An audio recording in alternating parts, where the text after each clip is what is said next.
Les voleurs de feu, en général, ont toujours ce petit détail. Ceci est intéressant à noter. La suite. Donc voilà l'intégralité du tableau. Et ici, vous voyez le personnage qui a une tête de cochon.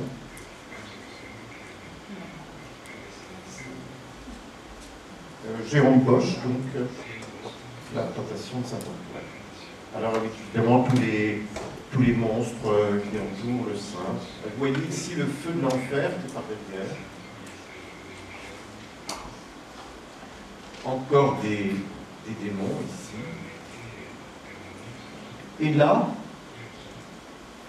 donc la figure du Christ qui attire évidemment la prière de Saint-Antoine, qui essaie de montrer, vous voyez, qui montre avec son doigt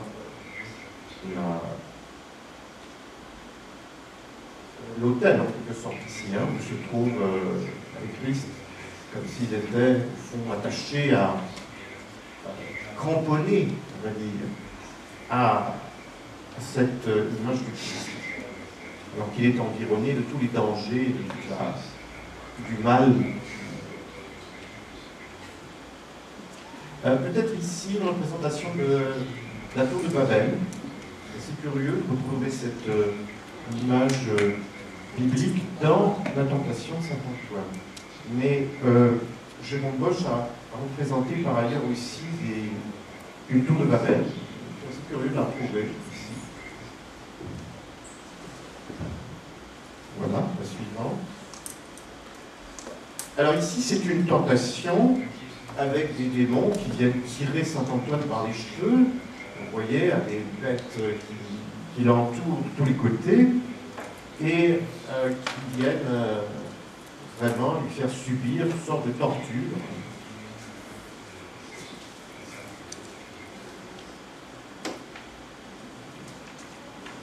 Voilà, la suite, c'est encore un tableau à peu près du XVIIe siècle. Alors celui-ci est très connu, c'est la tentation de Saint-Antoine qui est due au peintre Matthias Grunewald et qui représente justement ici un personnage qui est victime du feu de Saint-Antoine. Vous voyez, il est tout démangé par des verrures, enfin une sorte de décomposition de la peau ici. Et Saint-Antoine, ici, est lui-même attaqué par les démons. Alors ces hallucinations, ces êtres, ces revenants, qui viennent l'assaillir. Et le personnage ici est comme protégé, vous voyez, par Saint-Antoine. Parce qu'il y a les démons ici à côté, Saint-Antoine, et puis le malade ici qui, en principe, devrait être guéri par Saint-Antoine. Alors, nous sommes quelque part dans les enfers, ici.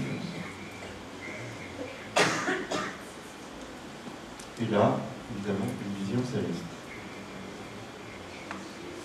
C'est un travail très célèbre.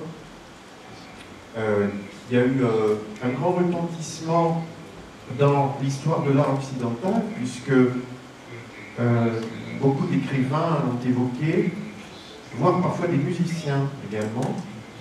Il y a un célèbre compositeur du XXe siècle qui s'appelle Paul Hindemith, qui écrit un morceau de musique qui s'intitule Matisse le peintre.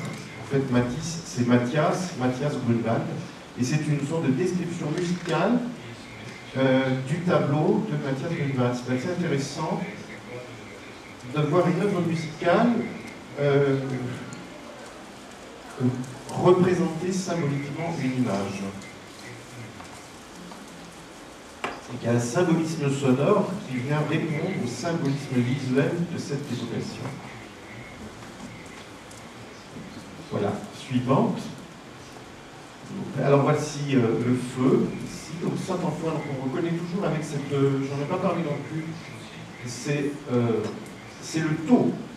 Le tau qu'on retrouve dans la Bible à propos d'Ézéchiel, n'est-ce pas, c'est le signe des